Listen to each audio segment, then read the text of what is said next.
News 18 India. माननीय सदस्यगण, बीता वर्ष भारत के लिए ऐतिहासिक उपलब्धियों से भरा रहा है। इस दौरान देशवासियों का गौरव बढ़ाने वाले अनेक पल आए। दुनिया में गंभीर संकटों के बीच भारत सबसे तेजी से विकसित होती बड़ी अर्थव्यवस्था बना। लगातार 2 क्वार्टर से भारत की विकास दर 7.5% से ऊपर रही है। भारत चंद्रमा के दक्षिण ध्रुव पर झंडा फहराने वाला पहला देश बना। भारत ने सफलता के साथ आदित्य मिशन लॉन्च किया। धरती से 15 लाख किलोमीटर दूर अपनी सैटेलाइट पहुंचाई। ऐतिहासिक G20 सम्मेलन के सफलता ने पूरे विश्व में भारत की भूमिका को सशक्त किया। भारत ने एशियाई खेलों में पहली बार 100 से अधिक मेडल जीते। पारा एशियाई खेलों में भी 100 से अधिक मेडल जीते। भारत को अपना सबसे बड़ा समुद्री पुल अटल सेतु मिला। भारत को अपनी पहली नमो भारत ट्रेन तथा पहली अमृत भारत ट्रेन मिली। भारत दुनिया से सबसे तेजी से 5G रोल आउट करने वाला देश बना। भारतीय एयरलाइंस कंपनी ने दुनिया की सबसे बड़ी एयरक्राफ्ट डील की। पिछले साल ही मेरी सरकार ने मिशन मोड में लाखों युवाओं की सरकारी नौकरी दी है।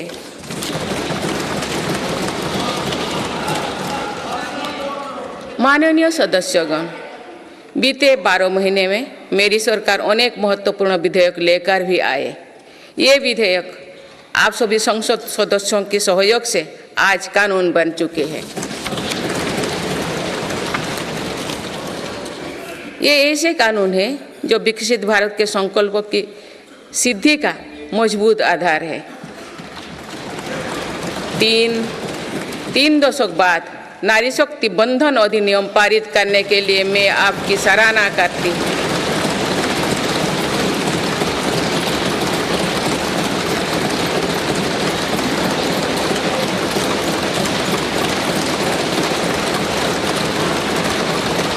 इससे लोकसभा और विधानसभा के महिलाओं की ज्यादा भागीदारी सुनिश्चित हुई है। ये वुमेन लीड डेवलपमेंट के मेरी सरकार के संकल्प को मजबूत करता है। रिफॉर्म, परफॉर्म और ट्रांसफॉर्म के अपने कमिटमेंट को मेरी सरकार ने लगातार जारी रखा है। गुलामी के कालखंड में प्रेरित क्रिमिनल जस्टिस सिस्टम अब इतिहास हो गया है। आप दंड को नहीं अपितु न्याय को प्राथमिकता है। न्याय सर्वोपरि के सिद्धांतों पर नई न्याय संहिता देश को मिली है। डिजिटल पर्सनल डेटा प्रोटेक्शन अधिनियम से डिजिटल स्पेस और सुरक्षित होने वाला है। अनुसंधान नेशनल रिसर्च फाउंडेशन अधिनियम से देश में रिसर्च और इनोवेशन को बल मिलेगा। जम्मू और कश्मीर आरक्षण कानून से वहाँ भी जनजातीय समुदाय को प्रतिनिधित्व का अधिकार मिलेगा।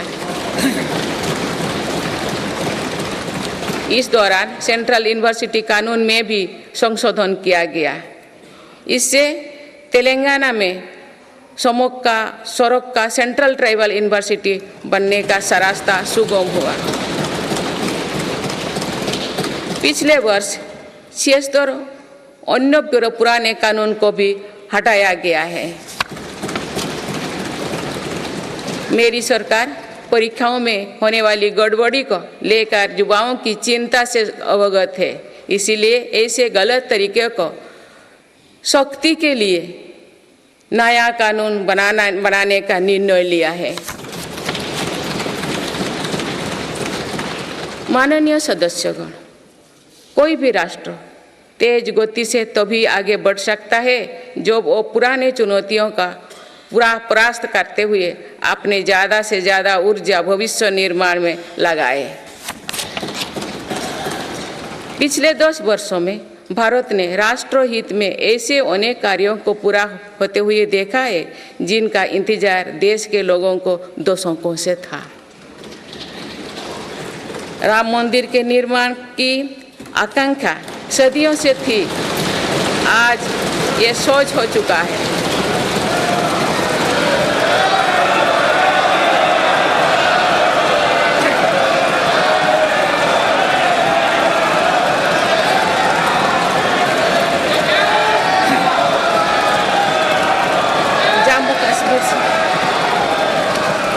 जम्मू कश्मीर से आर्टिकल 370 हटाने को लेकर शंकाएं थी, आज वो इतिहास हो चुकी है।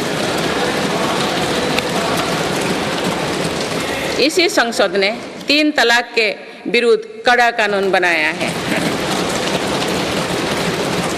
इसी संसद ने हमारे पड़ोसी देशों से आए पीड़ित अल्पसंख्यकों को नागरिक देने वाला कानून बनाया।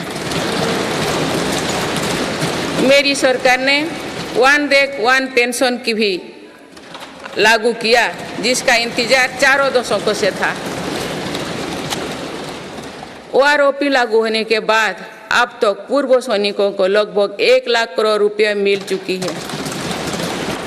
भारतीय सेना में पहली बार चीफ ऑफ डिफेंस स्टाफ की नियुक्ति भी हुई है। माननीय सदस्यगण, उत्कलमणि पंडित गोपबंधु दास की अमर पंक्तियां असीम राष्ट्र प्रेम की भावना का सदा संचार करती है।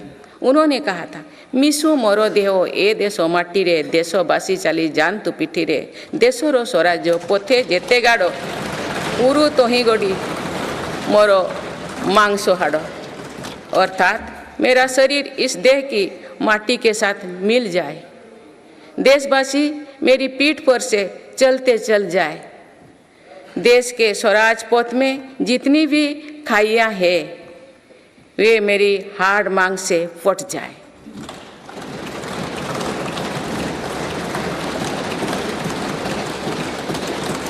इन पंक्तियों में हमें कर्तव्यों की पराकाष्ठा दिखती है, राष्ट्र सर्वोपरि का आदर्श दिखाई देता है।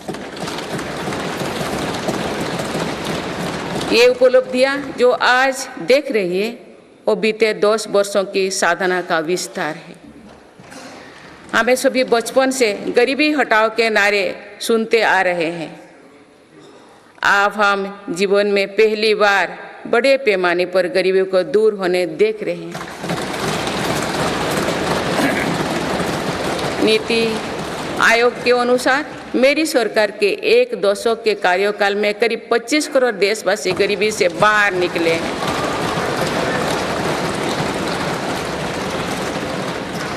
यह प्रत्येक गरीब में नया विश्वास जगाने वाली बात है। जो 25 करोड़ लोगों की गरीबी दूर हो सकती है तो उसकी भी गरीबी दूर हो सकती है। आज अर्थव्यवस्था के विभिन्न आयामों को देखें तो ये विश्वास बढ़ता है कि भारत सही दिशा में तथा सही निर्णय लेते हुए आगे बढ़ रही है। बीते 10 वर्षों में हमने भारत को फ्रेजाइल 5 से निकलकर टॉप 5 इकोनॉमीज में शामिल होते देखा है।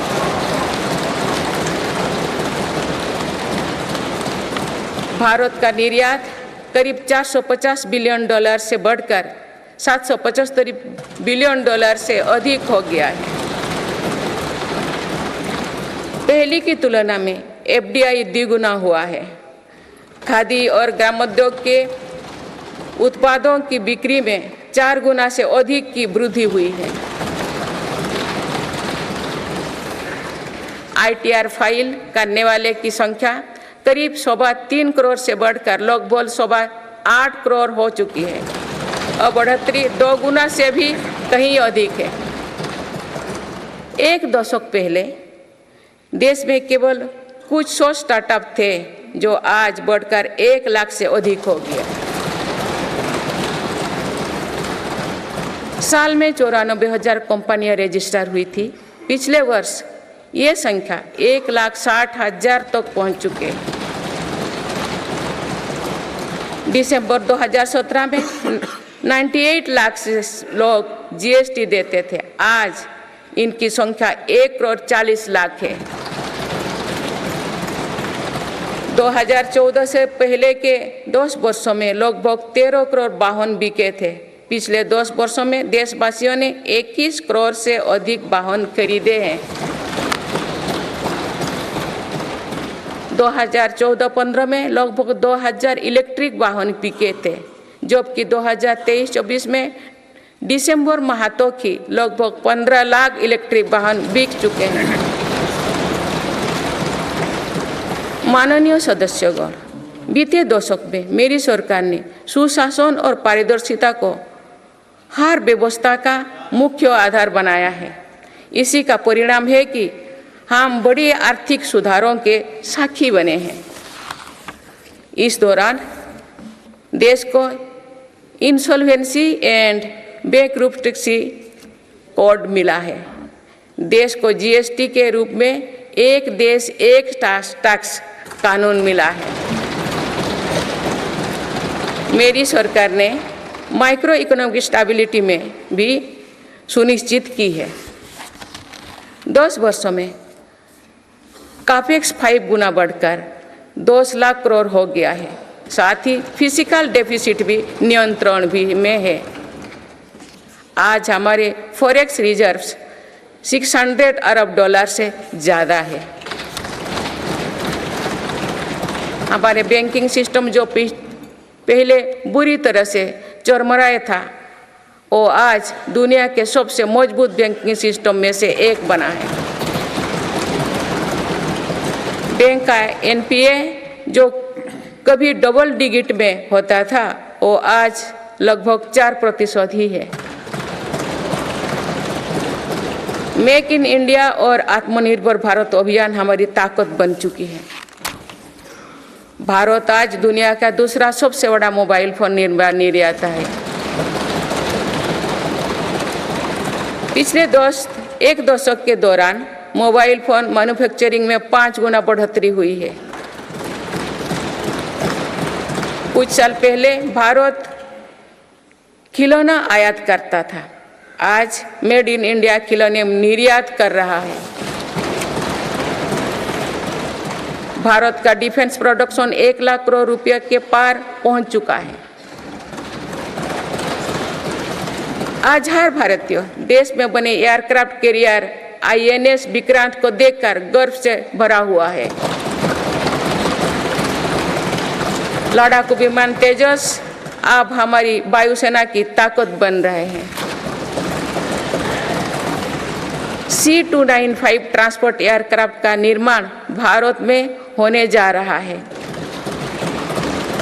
आधुनिक एयरक्राफ्ट इंजन भी भारत में बनाया जाएगा। उत्तर प्रदेश और तमिलनाडु में डिफेंस कॉरिडोर का विकास हो रहा है। मेरी सरकार ने डिफेंस सेक्टर में निजी क्षेत्रों की भागीदारी सुनिश्चित की है। स्पेस सेक्टर को भी हमारी सरकार ने युवा स्टार्टअप्स के लिए खोल दिया है। माननीय सदस्यगण, मेरी सरकार वेल्थ क्रिएटर का सम्मान करती है तथा भारत के प्राइवेट सेक्टर के सामर्थ्य पर विश्वास करती है। भारत में बिजनेस करना आसान हो, इसके लिए उपयुक्त माहौल रहे, इस पर भी मेरी सरकार लगातार काम कर रही है। ईज ऑफ डूइंग बिजनेस में लगातार सुधार हो रहा है। बीते कुछ वर्षों में 40,000 से ज़्यादा कॉम्प्लायंस को हटाया जा या सरल किया गया है। कंपनीज एक्ट तथा लिमिटेड लायबिलिटी पार्टनरशिप एक्ट में 63 प्रावधानों को अपराध की सूची में बाहर किया गया है। जौन विश्वास अधिनियम द्वारा 183 प्रावधान को अपराध की श्रेणी से बाहर किया गया है।